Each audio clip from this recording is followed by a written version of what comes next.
হাই friends, মই ৰঞ্জিতাই আপোনালোক সকলোকে উজনি জৰি নামনিৰ বোৱাৰীৰ ৰঞ্জিতাছ ব্লগৰ অন্য এটা ভিডিঅ'লৈ স্বাগতম জনাইছোঁ আৰু আশা কৰিছোঁ আপোনালোক সকলো ভালে আছে। আৰু এতিয়া সময় হৈছে ৰাতিপুৱা 11:20 গৈছে আৰু এইখিনি সময়তে মই কিটচেনলৈ যাবলৈ ওলাইছোঁ। আৰু আজি মই আপোনালোকৰ ওচৰত শ্বেয়াৰ কৰিম মোৰ মায়ে ৰন্ধা দুটা একেবাৰে ইজি ৰেচিপি। আৰু এতিয়া যিহেতু বতৰৰ পাচলি আছে সেয়াই মায়ে ৰান্ধে আৰু মই ভাবিলোঁ যিহেতু ৰান্ধিমে গতিকে আপোনালোকৰ ওচৰতো সেইখিনি শ্বেয়াৰ কৰোঁ। আপোনালোকৰ ভাল লাগিব, মই আশা কৰিছোঁ ভালেই লাগিব। বহুত ইজি হয় আৰু আটাইতকৈ ডাঙৰ কথা হ'ল কি মাকে ৰন্ধা সকলো ল'ৰা ছোৱালীয়ে ভাল পায়, কাৰণ বেলেগৰ লগত কম্পেয়াৰ কৰে মোৰ মায়ে ইমান ধুনীয়া ৰান্ধে নহয়নে। চবেই আচলতে এতিয়াও আমিও ভাল পাওঁ মায়ে ৰন্ধা, গতিকে মই এতিয়াও সেই মাৰ সোৱাদটো মই নিজে ৰান্ধিলে বিচাৰিয়ে নাপাওঁ, তথাপি চেষ্টা কৰোঁ। আৰু আজিও ভাবিলোঁ মাৰ সেই ৰেচিপি দুটা আপোনালোকৰ ওচৰত শ্বেয়াৰ কৰোঁ আৰু আপোনালোকৰ যদি ভাল লাগে আপোনালোকে ট্ৰাই কৰি চাব বলক। তেতিয়াহ'লে প্ৰথমতে কেইটামান মই ভাঙোন মাছ লৈছোঁ, তাতে মই নিমখ হালধি আৰু জলকীয়া গুড়ি সানি লৈছোঁ, লগতে ফ্ৰেছ কেইটামান মূলা শাক লৈছোঁ। এই মূলা শাক আৰু মাছৰ ভাজি ৰান্ধিম মায়ে ৰন্ধাৰ আগতে, আৰু লগতে এটা ৰঙালাও আৰু 3টা কণী লৈছোঁ, ইয়াৰ এখন তৰকাৰী বনাম। গতিকে মাছ আৰু মূলা শাকৰ ভাজি আৰু ৰঙালাও আৰু কণীৰ এখন তৰকাৰী কেনেকৈ ৰান্ধো মাৰ দৰে আপোনালোকে চাই থাকক। প্ৰথমতে মই কেৰাহীত মিঠাতেল দিছোঁ, যিহেতু মই মাছ ফ্ৰাই কৰিম আৰু তেল গৰম হোৱাৰ লগে লগে মই মাছখিনি দি দিম। আৰু সাধাৰণতে যেতিয়া মাছ ফ্ৰাই কৰোঁ ভাতৰ লগত খাবৰ কাৰণে এটা এটাকৈ ফ্ৰাই কৰোঁ, কিন্তু মই এই মাছখিনি শাকৰ লগত বনাম, গতিকে মই মাছকেইটা একেলগে দি দিছোঁ।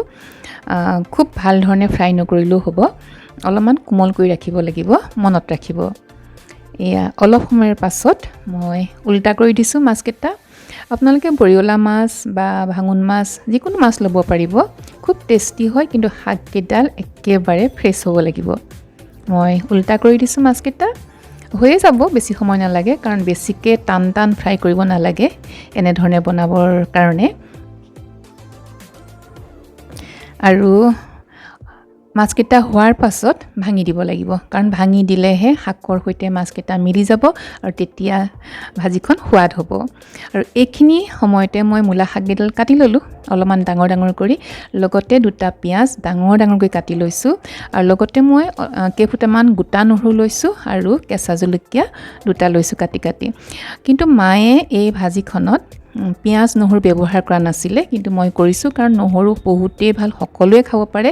আৰু শাকত দিলে মই ভাল পাওঁ, সেইকাৰণে নহৰু পিঁয়াজ আৰু কেঁচা পকা জলকীয়া দি দিছোঁ সোৱাদৰ কাৰণে। খুব বেছিকৈ নাভাজোঁ, নহৰু পিঁয়াজ জলকীয়া চব হাফ ফ্ৰাইহে কৰিম, গোটেই ফ্ৰাই কৰি শুকান কৰি নেপেলাওঁ। আপোনালোকে চাই থাকক, এয়া দেখিছেনে, অলপমান কেঁচা কৰি ৰাখিম। আৰু এইখিনি সময়তে মই শাকখিনি দি দিছোঁ, কিন্তু মাছ আৰু শাকৰ যিটো ৰেচিঅ' হয়, মাছখিনিতকৈ শাক কমাই দিব লাগে, তেতিয়া খাবলৈ বেছি সোৱাদ হয় ভাজিখন। আৰু ইয়াত মই আকৌ নিমখ নিদিওঁ, কাৰণ মাছত নিমখ দিয়া আছে, শাকখিনিৰ কথা ভাবিয়ে মই মাছত নিমখ দিছিলোঁ, গতিকে আৰু নিমখ দিয়াৰ প্ৰয়োজন নাই। আৰু শাকখিনি কিন্তু খুব বেছিকৈ ভাজিব নালাগে, যিহেতু ফ্ৰেছ হয়, অকণমান আধা সিজা কৰি থ'লে ভাজিখন খাবলৈ খুব সোৱাদ হ'ব। এয়া আমাৰ হৈয়ে যাব, প্ৰায় হৈয়ে গৈছে, দেখিছেনে, মাছখিনি পূৰা শাকৰ লগত মিলি গ'ল। আৰু এই বাতিটোতে মই ছাৰ্ভ কৰিম। লগতে এতিয়া ৰান্ধিম, কৈছোঁ আপোনালোকক, ৰঙালাও আৰু কণীৰ তৰকাৰী মায়ে ৰন্ধাৰ দৰে। চাই থাককচোন, এয়া মই কেৰাহী দিলোঁ, লগতে মই আকৌ মিঠাতেলেই ব্যৱহাৰ কৰিছোঁ, খুব বেছি দিয়া নাই। আৰু লগতে শুকান জলকীয়া 3টা ভাঙি দিছোঁ আৰু কেঁচা জলকীয়া টুকুৰা কৰি দিছোঁ, লগতে পিঁয়াজ 1টা, ইয়াতে আৰু বেলেগ নিদিওঁ। আৰু আপোনালোকে মন কৰিছে চাগে, মই যিবিলাক ৰেচিপি দিওঁ সদায় যিমান পাৰোঁ কম তেল ব্যৱহাৰ কৰিবলৈ চেষ্টা কৰোঁ, আৰু খাবলৈ কিন্তু বহুতেই সোৱাদ হয়, বেয়া নালাগে খাই। আৰু জলকীয়াখিনি দি দিছোঁ এতিয়া পিঁয়াজখিনিৰ লগতে, আৰু অলপ সময় ভাজিছোঁ। আৰু এইখিনি সময়তে মই দিছোঁ পাঁচফোৰণখিনি আগতে দিয়া নাই, কিয়নো ক'লা হৈ যাব বেছি ভাজি থাকিলে, সেইকাৰণে পিছত দিছোঁ। আৰু ৰঙালাও মই এনেকৈ সৰু টুকুৰা কৰি লৈছোঁ, এতিয়া এইখিনি দি দিলোঁ। কিন্তু আপোনালোকে মন কৰিব, ৰঙালাওটো কিন্তু বহুত মিঠা হ'ব লাগিব, তেতিয়াহে যিখন তৰকাৰীত সেইখিনি টেষ্ট হ'ব খাবলৈ এতিয়া মই হালধি দিলোঁ আৰু লগতে সোৱাদ অনুযায়ী নিমখ দি দিছোঁ লৰাই দিছোঁ অলপকৈ আচলতে মিঠা ৰঙলাওটো কাটিলেই গম পায় ঢাকন মাৰি দিছোঁ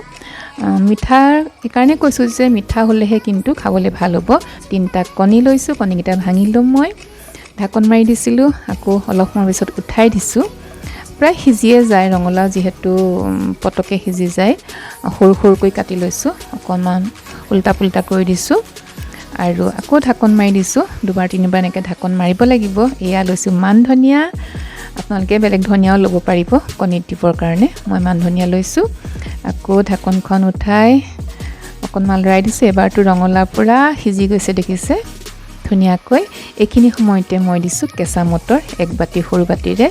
কেঁচা মটৰ আৰু ৰঙলাওৰ যিটো টেষ্ট হয় দুইটা বস্তুৰে বহুত ভাল লাগে সেইকাৰণে মই বতৰৰ পাচলি দি দিছোঁ লগতে অকণমান জিৰা গুড়ি দিছোঁ ইয়াত আৰু একো মছলা নিদিওঁ এইবাৰ লৰাই দিয়াৰ পাছত আমাৰ হৈ যাব ইয়াতে অলপমান পানী দিব লাগিব যিহেতু এখন অকণমান গ্ৰেভি টাইপৰ হ'ব মই গৰম পানী দি দিছোঁ 1 কাপ এয়া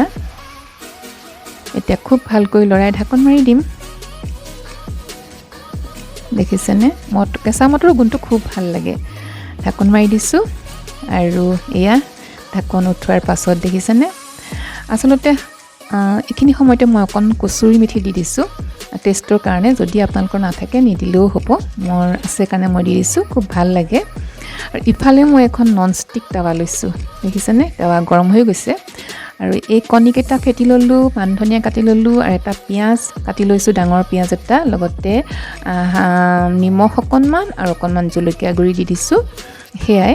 আৰু ইয়াতে কিন্তু এটা বস্তু দিম মই 2 চামুচ বেচন কাৰণ বেচন দিয়াৰ লগে লগে আমলেটটো একদম ফুলি থাকে আৰু বহুত ডাঙৰ হৈ যায় আপোনালোকে খাই চাবচোন তেনেকৈ বেচন 2 চামুচ মই এনেকৈ মিলাই ল'লোঁ আৰু ইয়াত মই অকণমান অলিভ অইল দিছোঁ এনেকৈ টাৱাখন জোকাৰি দিছোঁ আৰু লগালগ এই কণীখিনি দি দিছোঁ ফেটি ৰখা বহুত ডাঙৰ আমলেট হ'ব চাবচোন কাৰণ ইয়াতে আমি বেচন দিছোঁ এয়া বহুত ডাঙৰ হৈছে এতিয়া লৰাই চাম অকণমানকৈ অলপ অসুবিধা হ'ব এয়া দেখিছেনে তলখন সিজি গৈছে কিন্তু উল্টাবলৈ অকণমান প্ৰব্লেম হৈছে যিহেতু আমলেটটো ইমান ডাঙৰ হৈছে চাওকচোন এতিয়া কাটি লওঁ মাজতে ৰ'ব এনেকৈ কাটি লৈছোঁ দুফাল কৰি লৈছোঁ তেতিয়া ভাল হ'ব এয়া আমলেট যিহেতু পটককৈ হৈয়ে যায় এবাৰ উল্টা কৰি দিছোঁ এয়া দেখিছে আৰু এতিয়া কি কৰিব লাগিব এইখন হেতাৰে নহয় মই এখন কটাৰী ল'ম হৈ গৈছে দেখিছে আমলেটটো গেছটো বন্ধ কৰি দিছোঁ আৰু এতিয়া আমলেটটো পিচ পিচ কৰিম এনেকৈ পিচ পিচ কৰি ল'ব আপোনালোকে যেনেকৈ আপোনালোকৰ ভাল লাগে শ্বেপটো তেনেকৈ দিব মই এনেই নৰ্মেল হিচাপে দি দিছোঁ এনেকৈ কাটি ল'লোঁ এয়া বহুতেই পিচ হ'ল এতিয়া আমাৰ তৰকাৰীখন উতলি আছে আৰু এইখিনি সময়তে মই গেছটো বন্ধ কৰি ল'ব লাগিব কিন্তু নহ'লে আমলেটটো পুৰা গিলা হৈ যাব মানে কোমল হৈ যাব আৰু ইয়াতে আমলেটখিনি যিখিনি পিচ কৰি ৰাখিছিলোঁ সেইখিনি দি দিছোঁ এয়া আমাৰ ৰঙলাও আৰু কণীৰ তৰকাৰী হৈ গৈছে একদম সোৱাদ হয় ইয়াত বিশেষ মছলা ব্যৱহাৰ কৰাই নাই আৰু এইখিনি অলপমান উল্টা পুল্টা কৰি গৰম গৰম ভাতৰ লগত গৰম গৰম মাছ আৰু শাকৰ ভাজি গৰম গৰম ৰঙলাও আৰু কণীৰ তৰকাৰী খাবলৈ কিন্তু বহুত সোৱাদ হয় ইয়াতে মই ছাৰ্ভ কৰিম আপোনালোকক দেখুৱাই আছোঁ সেয়া মই ছাৰ্ভ কৰিলোঁ এই তৰকাৰীখন কিন্তু সৰু ডাঙৰ সকলোৱে ভাল পায় আপোনালোকে প্লিজ ট্ৰাই কৰি চাব শাকটো বাৰু ল'ৰা ছোৱালীয়ে বেয়া পায় তথাপি খুৱাবলৈ চেষ্টা কৰিব মই আশা কৰিছোঁ আজি মোৰ ৰেচিপি দুটা আপোনালোকৰ ভাল লাগিব ভাল লাগিলে লাইক কৰিব কমেণ্ট কৰিব নতুনসকলে মোৰ চেনেলটো ছাবস্ক্ৰাইব কৰি দিব তেতিয়াহ'লে কি ক'ম আৰু এয়া মোৰ শাকৰ ভাজিখন দেখুৱাইছোঁ পুনৰ নতুন ৰেচিপি লৈ আহি আহিছোঁ তেতিয়ালৈকে বাই বাই